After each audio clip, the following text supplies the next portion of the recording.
The crimson sunset bled across the Arizona Territory sky as Fiona Sullivan limped toward the flickering lights of Promise Creek, a town that seemed to mock her with its very name.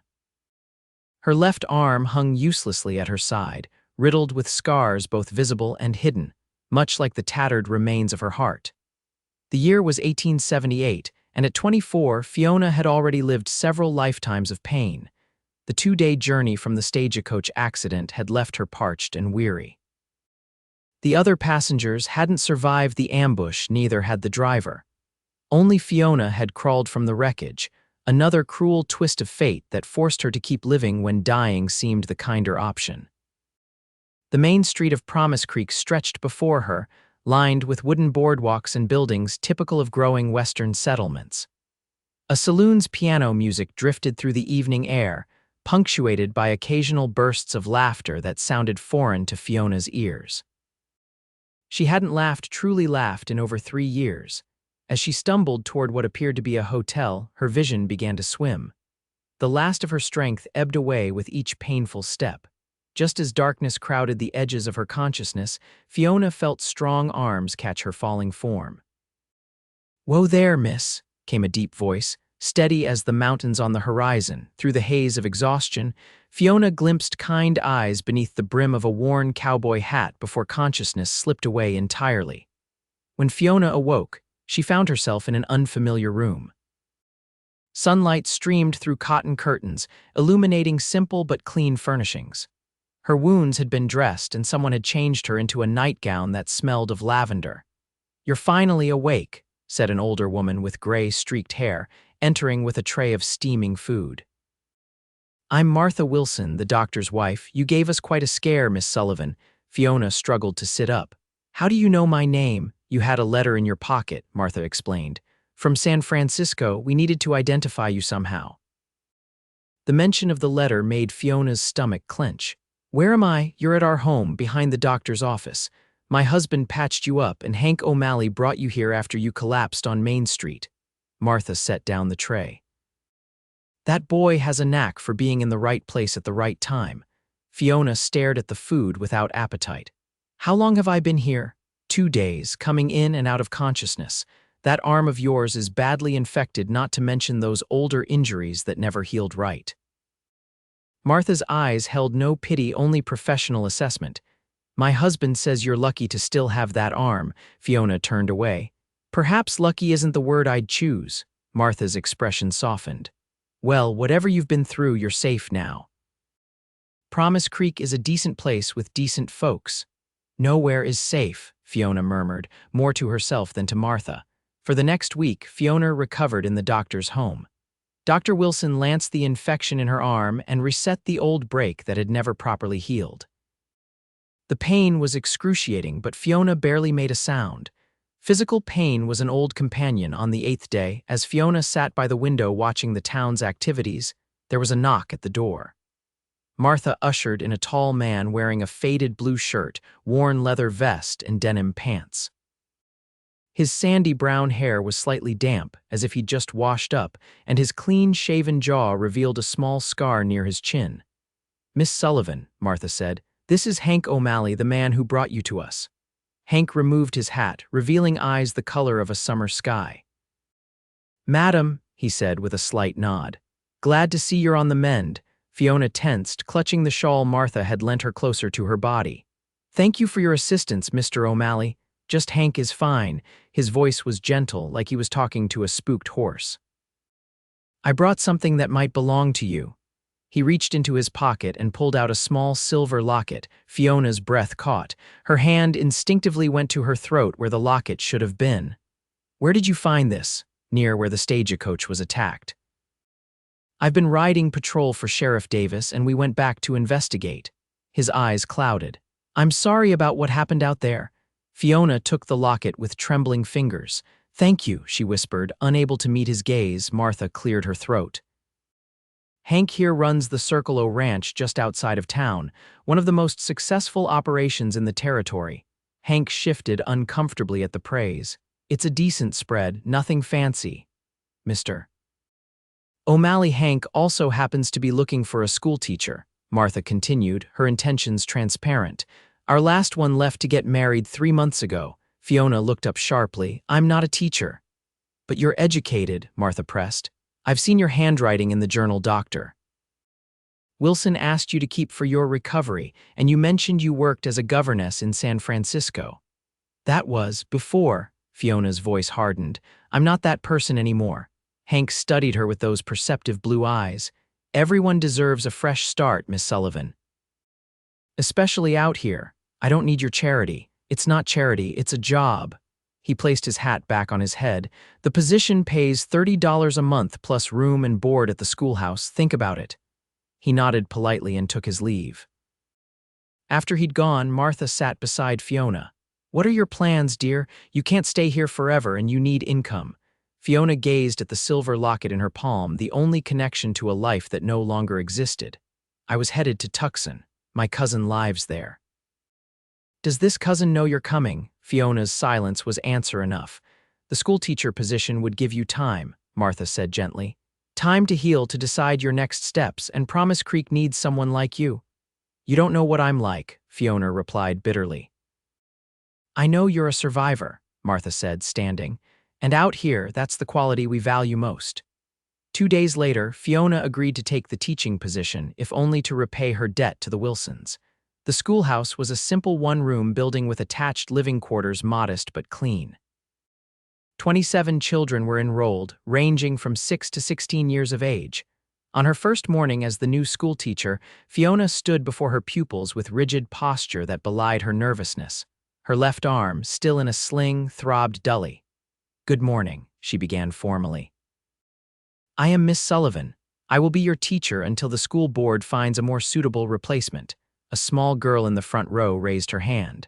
Are you going to stay for the Christmas pageant? Miss Winters left before we could have one last year. Fiona hesitated. Christmas is 4 months away. I cannot make such promises. My pa says you got hurt real bad, said a freckle-faced boy. Is that why your arm's all tied up? That's enough questions, Fiona said sharply. Open your readers to page 12. Teaching proved both challenging and unexpectedly rewarding. Despite her determination to maintain emotional distance, Fiona found herself drawn to her pupils' eagerness to learn. By the end of the first week, she had reorganized the curriculum and started a lending library with books donated by townspeople. Each evening, Fiona would sit alone in her sparse quarters, reading by lamplight or staring out at the vast starry sky. Sometimes she would trace the raised scars on her left arm, remembering how they came to be the flames, the screams, the crushing weight of the burning beam that had pinned her. She would touch the scars that extended across her shoulder and down her back, hideous reminders of why she could never be loved again. On Sundays, Fiona attended church services, sitting in the back row and leaving immediately afterward to avoid conversation. But on the third Sunday, as she slipped out the door, Hank O'Malley was waiting on the steps. Miss Sullivan, he said, tipping his hat. I was hoping to speak with you. Fiona stiffened. Is there a problem with my teaching? Not at all. The children speak highly of you. He fell into step beside her. I wanted to invite you to dinner at the ranch next Saturday. Some of the other families with school-age children will be there, sort of a welcome gathering. That's not necessary. Maybe not necessary, but it would be nice. His smile revealed a dimple in his right cheek. Mrs. Wilson mentioned you haven't seen much of the territory yet. Mrs. Wilson talks too much, Fiona muttered. Hank chuckled. She means well, we all do. Fiona stopped walking. Why are you being kind to me, Mr. O'Malley? What do you want? Surprise flickered across his face. Not everyone has ulterior motives, Miss Sullivan. In my experience, they do. His expression sobered. Then you've met the wrong sort of people. Out here, neighbors help neighbors. It's how we survive. I survive just fine on my own. Do you? He asked quietly. The question hung in the air between them, uncomfortably perceptive. Fiona turned away. Saturday at 4, Hank said. I'll send a wagon for you. No pressure, but good food and company never hurt anyone. Against her better judgment, Fiona found herself in Hank's wagon that Saturday, driven by his ranch hand, a cheerful Mexican man named Miguel who chatted amiably about the weather and local gossip without requiring much response. Circle O Ranch was larger than Fiona had imagined, a sprawling property with a handsome two-story main house, several outbuildings, and vast pastures where cattle grazed. As they approached, Fiona's anxiety mounted. She hadn't been in a social gathering since before the fire. Hank greeted her on the porch, looking different in clean, dark pants and a pressed white shirt. "Miss Sullivan, welcome to Circle O." The dinner was not the ordeal Fiona had feared. 3 families with children from her school attended, along with the town's young doctor, Dr. Wilson, and Martha, and Sheriff Davis. The conversation flowed easily, punctuated by laughter and stories of frontier life. After the meal, while the others moved to the parlor for coffee, Fiona slipped outside onto the porch for a moment of solitude. The autumn air was crisp, and the setting sun painted the landscape in shades of gold and purple. "Too much company?" Hank asked, joining her with a cup of coffee. "I'm not used to it anymore," Fiona admitted. "Neither was I once upon a time." He leaned against the porch railing. "When I first came out here 10 years ago, I was a different man, angry, reckless. The war had left its mark." Fiona studied him with new interest. "You fought in the Civil War," Hank nodded. "Enlisted at 18, saw things no boy should see." He took a sip of coffee. "Came west afterward because I couldn't stand the memories back east. Worked as a ranch hand, then a foreman, saved every penny until I could buy my own place. And now you're a respected rancher. And now I'm at peace." He looked at her directly. "The past doesn't have to define your future, Miss Sullivan." Fiona turned away. "Some pasts are harder to escape than others." "True enough." His voice was gentle, but not impossible. Inside, someone started playing the piano, a lively tune that spilled out into the evening air. "Would you like to see the rest of the ranch before it gets dark?" Hank offered. Fiona hesitated, then nodded. As they walked, Hank pointed out the various buildings, the bunkhouse where the ranch hands lived, the stables, the barn. His pride in the place was evident in every word. "And over there," he said, pointing to a distant meadow where wildflowers still bloomed, "is where I plan to build a proper schoolhouse someday. Big enough for twice as many children, with a library and perhaps even a science laboratory." "You care a great deal about education for someone who wrangles cattle for a living," Fiona observed. "Books saved my life after the war," Hank said simply. "Knowledge offers freedom that nothing else can match." For the first time in years, Fiona felt a genuine smile tug at her lips. "That's what I used to tell my students in San Francisco." Hank's eyes brightened. "So you were a teacher before?" The smile vanished as quickly as it had appeared. "Yes, before everything changed." They walked in silence for a moment before Hank spoke again. "Whatever happened, Miss Sullivan, it doesn't make you any less valuable or any less whole." Fiona's throat tightened. "You don't know what you're talking about." "Maybe not," he conceded, "but I know a fighter when I see one." As autumn deepened, Fiona settled into a routine. Her days were filled with teaching, and gradually, she allowed herself small connections with the community. She joined the ladies' quilting circle, though she struggled with the needlework due to her injured arm. She helped organize the Harvest Festival, working alongside Martha Wilson and the other women to decorate the town square. Hank O'Malley was a constant, if unobtrusive, presence.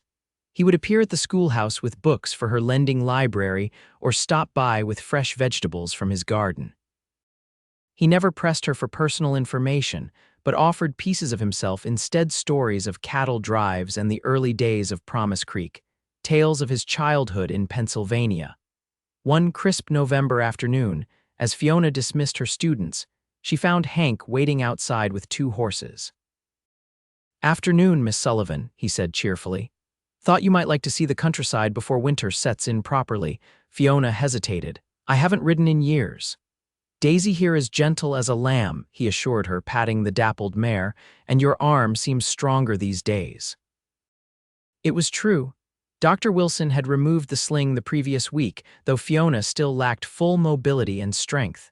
"I don't have proper riding clothes," she protested weakly. Hank's eyes twinkled. "Good thing we're not riding to a fancy ball in Boston then." 20 minutes later, they were riding side by side along a trail that wound through golden cottonwoods and across bubbling streams. The landscape opened before them, vast, rugged, and breathtakingly beautiful. I never understood the appeal of the West until now, Fiona admitted, breathing in the clean, pine-scented air. It gets in your blood, Hank said. All this space makes a person feel like anything's possible. They rode to a high bluff overlooking the valley where Promise Creek nestled like a toy village. Dismounting, they sat on a sun-warmed boulder and shared the lunch Martha had packed: cold chicken, biscuits, and apple pie. I've been meaning to ask, Hank said carefully. Will you stay for Christmas? The children are already talking about the pageant. Fiona looked out over the valley. I'm not sure I belong here. Where do you belong, then? The question caught her off guard. Where did she belong? Not in San Francisco, where the memories were too painful. Not in Tucson with a cousin she barely knew. For 3 years she had been drifting, existing rather than living. I don't know, she answered honestly. Hank's gaze was steady. Then stay until you do know. Promise Creek could use a permanent teacher. Is that all this is about? The town needing a teacher, his eyes softened. No, Fiona, that's not all it's about. It was the first time he had used her given name, and something shifted between them. A boundary crossed, a door opened slightly. I should get back, Fiona said, suddenly uncomfortable with the intimacy. I have papers to grade. That night, Fiona couldn't sleep. She paced her small quarters, Hank's words echoing in her mind. The man was persistent, she'd give him that, and kind, and infuriatingly perceptive. She caught her reflection in the small mirror above her wash basin and forced herself to really look at what remained of the woman she once was. Her auburn hair had regained some of its luster since coming to Promise Creek, and regular meals had filled out her once gaunt cheeks. But her green eyes still held shadows, and when she slowly unbuttoned the top of her nightgown to reveal the beginning of the scars that marred her shoulder, she quickly turned away. How could someone like Hank O'Malley, handsome and whole, ever truly want someone as damaged as she was? As November gave way to December, Promise Creek transformed for the holidays. Pine garlands adorned the storefronts, and candles glowed in windows.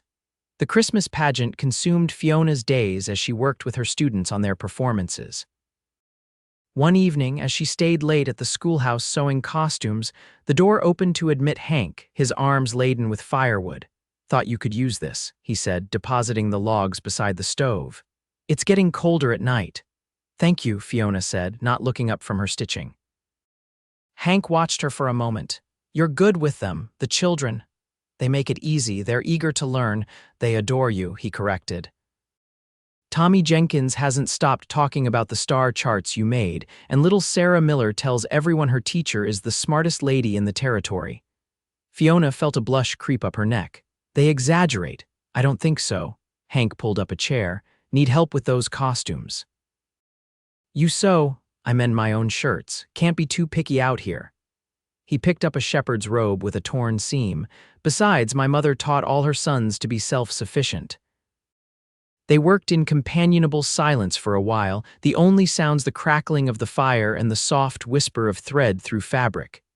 Tell me about San Francisco, Hank said eventually. Fiona's hands stilled. What do you want to know? Whatever you want to tell me.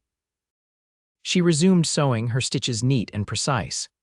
I was a teacher at a girls' school. I lived in a boarding house for single women. It was a good life. And then the needle pricked her finger and a drop of blood welled up. Fiona stared at it. And then there was a fire. A terrible fire. Hank set down his sewing and waited, giving her space to continue or stop as she chose. It was night. I woke to screaming and smoke. Fiona's voice became distant.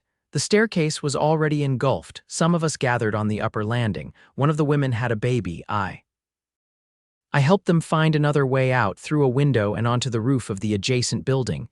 You saved them, Hank said quietly. Not all of them. Fiona's eyes glazed with unshed tears. I went back for Eliza. She was bedridden with consumption. I couldn't leave her. But as I reached her room, a beam collapsed. It pinned me burning. Her hand unconsciously went to her scarred shoulder. Hank remained silent, his presence steady. By the time the firemen pulled me out, Eliza was gone, and half the building. 7 women died that night. Fiona's voice broke. I lived, I don't know why. Because you're meant to be here, Hank said simply. Fiona looked up, anger flashing in her eyes. Here, scarred and broken, what kind of fate is that? The kind that led you to 27 children who need you, to a town that's better for having you in it. He leaned forward. To me, the raw honesty in his voice silenced her. I'm not afraid of scars, Fiona. We all have them. Some are just more visible than others. He reached for her hand, but Fiona stood abruptly. It's late. You should go. Hank rose slowly. Think about what I said, please. After he left, Fiona sat alone in the darkening classroom, her heart racing. For so long, she had defined herself by what she had lost: her beauty, her confidence, her sense of purpose. But here was a man who seemed to see something else entirely when he looked at her. It terrified her. The Christmas pageant was a resounding success. The schoolhouse overflowed with proud parents and townspeople as the children enacted the nativity story. Fiona watched from the sidelines, her heart full as her youngest pupil, 6-year-old Emma Davis, recited her lines flawlessly as the angel Gabriel. At the reception afterward, Hank found her arranging cookies on a platter.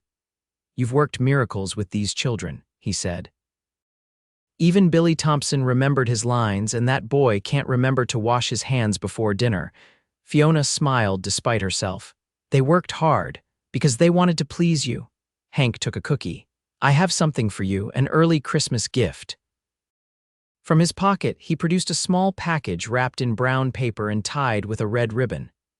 You shouldn't have, Fiona protested. Open it, he urged. Inside was a beautiful leather-bound journal, its cover tooled with intricate wildflower designs. I noticed you writing in that tattered notebook sometimes, Hank explained. Thought you might like something sturdier. Fiona ran her fingers over the supple leather. It's beautiful, thank you. There's an inscription, he said. She opened the cover to find his neat handwriting. To Fiona, may you fill these pages with new memories, with admiration, Hank, admiration. She questioned softly. Among other feelings, he admitted, but I didn't want to overwhelm you. Their eyes met, and for once, Fiona didn't look away. The moment was interrupted by Martha Wilson, who bustled over with news of a blizzard moving in from the north. You'd best head home soon, both of you. It's going to be a bad one. The storm arrived with surprising speed and ferocity. By morning, Promise Creek was buried under 2 feet of snow with more falling. The temperature plummeted and the wind howled like a living creature. Fiona awoke to a bitterly cold schoolhouse. The fire had died overnight and her breath frosted in the air. As she attempted to relight the stove, she discovered her wood supply was dangerously low. Wrapping herself in every layer she possessed, Fiona ventured outside to check the woodpile behind the schoolhouse. The snow reached her knees and the wind cut through her clothing like knives. To her dismay, the woodpile was nearly buried, and what remained was wet from snow that had blown under the simple shelter. As she struggled to gather what usable pieces she could find, she heard her name being called. Through the swirling snow, she saw Hank approaching on horseback, leading a mule laden with supplies. Get back inside, he shouted over the wind. This storm's getting worse. Once inside, Hank quickly built up the fire while Fiona made coffee. He had brought firewood, food, and extra blankets. I've been checking on folks around town, he explained, warming his hands by the stove. Sheriff Davis is worried about the old Jackson place outside of town. No one's heard from them since the storm hit. Can you reach them in this weather? Have to try. They've got young children.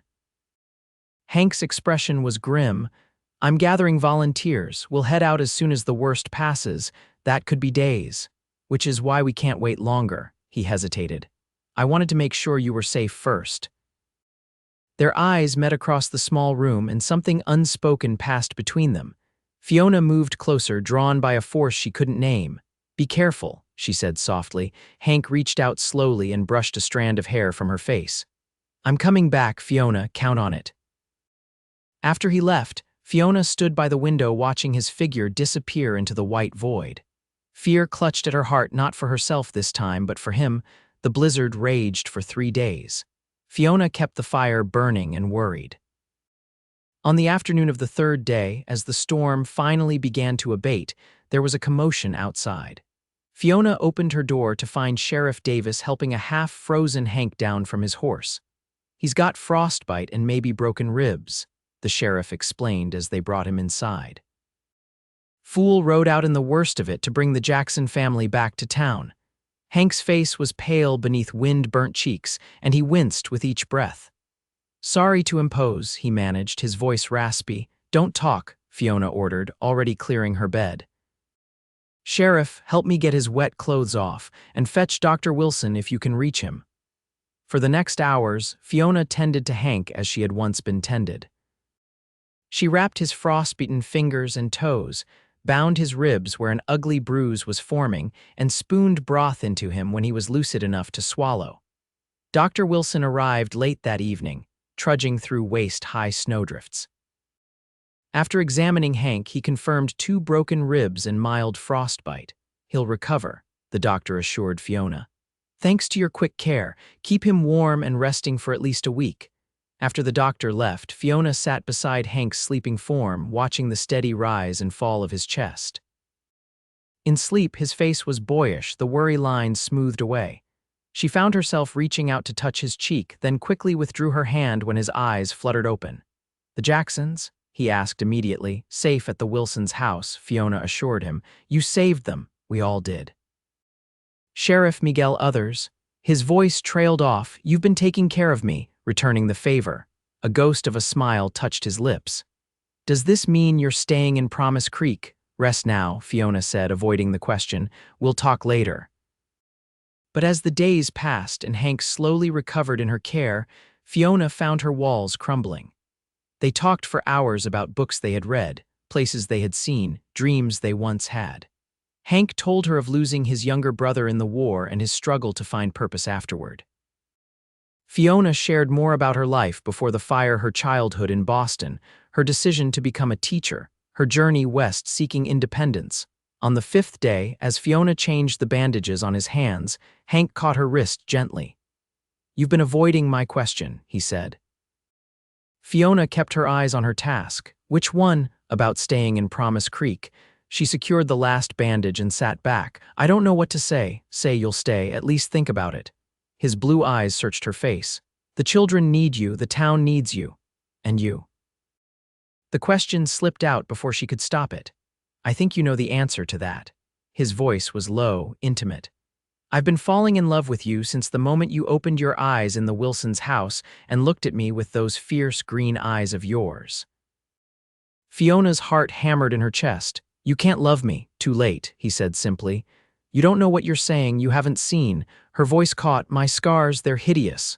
Fiona, he said gently, do you think I care about that? Everyone cares about that. My fiancé in San Francisco, she stopped abruptly.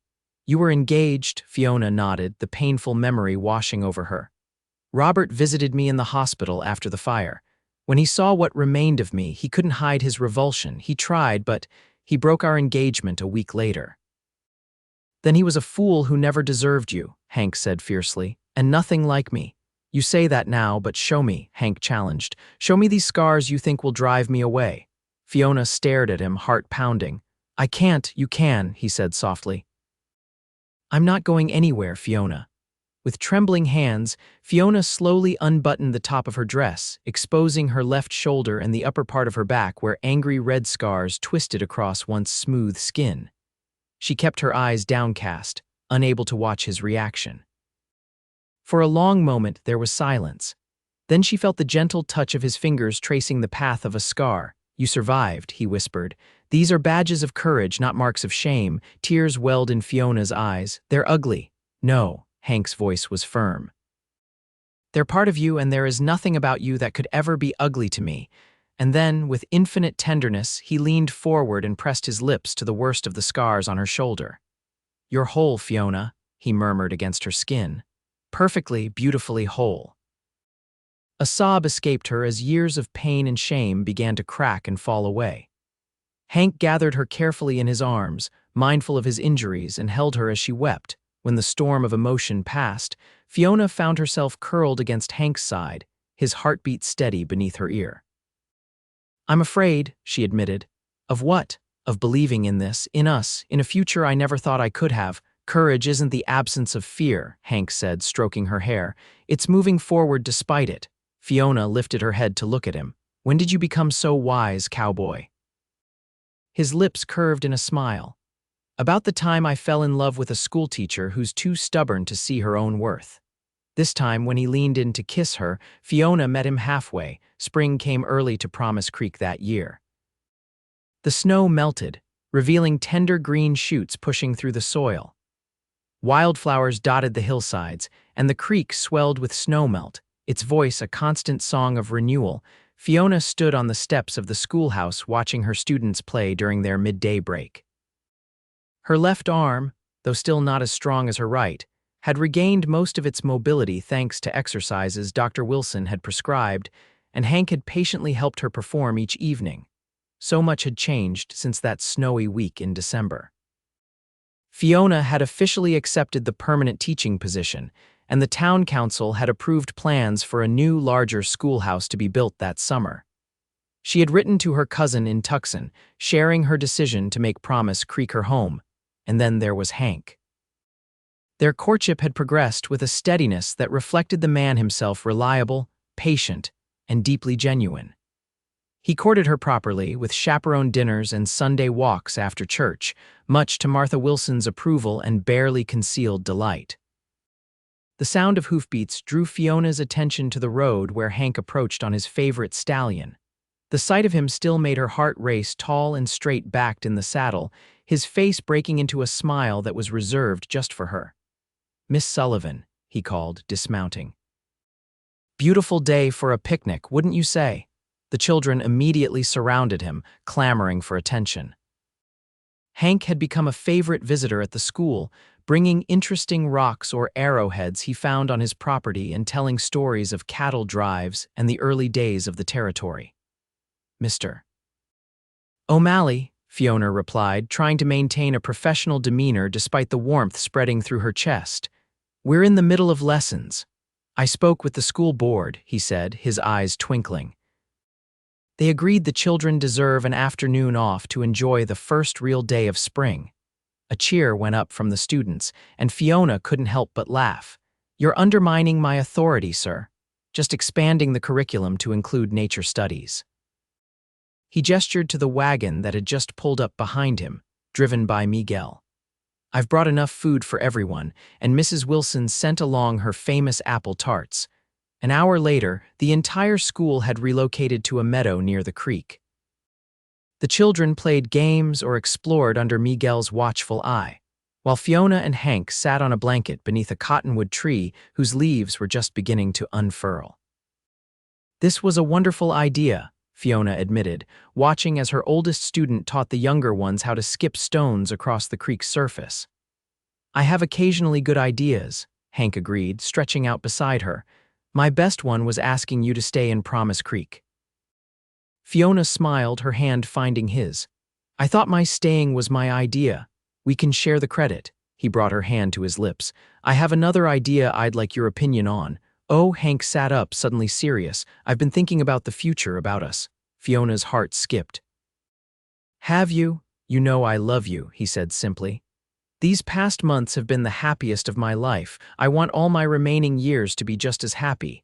From his pocket, he withdrew a small velvet pouch. Emptying it into his palm, he revealed a gold ring set with a single pearl surrounded by tiny diamonds. "Fiona Sullivan," he said, his voice steady despite the emotion in his eyes, "would you do me the tremendous honor of becoming my wife?" Fiona looked at the ring, then at the man holding it, this man who had seen her at her worst and loved her anyway, who had kissed her scars and called her whole, who had rebuilt his own life from ashes just as she was doing now. "Yes," she whispered, then louder, "Yes, Hank O'Malley. I will marry you." He slipped the ring onto her finger, then cupped her face gently and kissed her with such tenderness that tears sprang to her eyes. A cheer erupted nearby, and they broke apart to find their audience of schoolchildren watching with wide grins. "Are you going to be our teacher forever now, Miss Sullivan?" asked Emma Davis. "Well, I'll be Mrs. O'Malley soon," Fiona explained, "but yes, I'll still be your teacher." "And Mr. O'Malley will be our teacher too?" asked freckle-faced Billy Thompson. Hank laughed. "No, I'll still be a rancher." "But I'll visit often and have babies?" little Sarah Miller asked innocently. Fiona blushed crimson as Hank choked back a laugh. "That's enough questions for now," she said firmly. Why don't you all see if Miguel needs help packing up the picnic? As the children scattered, Hank drew Fiona back into his arms. They ask good questions, though, he murmured against her hair. I've always wanted a large family. Fiona's heart swelled. I'd like that too, though perhaps we should get through the wedding first. Speaking of which, Hank said, how soon can I convince you to marry me? Tomorrow sounds good to me. Patience, cowboy, Fiona laughed. I need time to make a proper dress. 2 weeks, he bargained. Any longer and I might just carry you off to the nearest judge. His playfulness delighted her. This was a side of Hank few in Promise Creek ever saw the boyish charm beneath the responsible rancher exterior. 1 month, Fiona countered. That will give us time to do things properly and for my cousin to travel from Tucson if she wishes. 1 month, Hank agreed solemnly. And not a day more. Fiona and Hank were married on a perfect May morning with wildflowers decorating the church and every resident of Promise Creek in attendance. Martha Wilson had helped Fiona create a wedding dress that was both beautiful and practical ivory satin with lace at the collar and cuffs, and clever design elements that disguised her scars while allowing freedom of movement for her still healing arm. As she walked down the aisle on Dr. Wilson's arm, who had insisted on the honor in the absence of her father, Fiona saw only Hank, his blue eyes bright with unshed tears, his smile radiant with joy.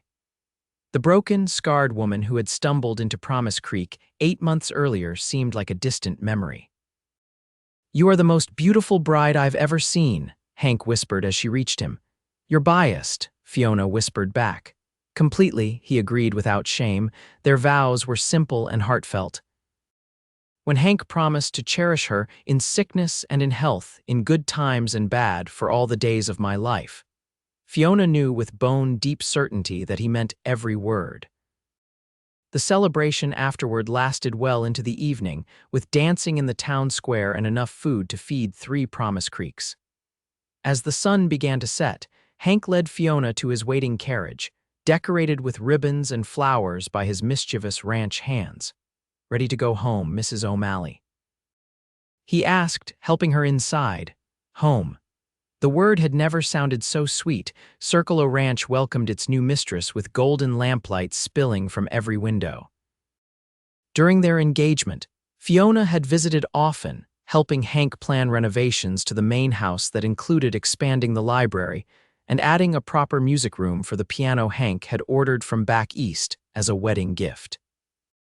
That night, as they stood in the doorway of the master bedroom, Fiona felt a flutter of nervousness.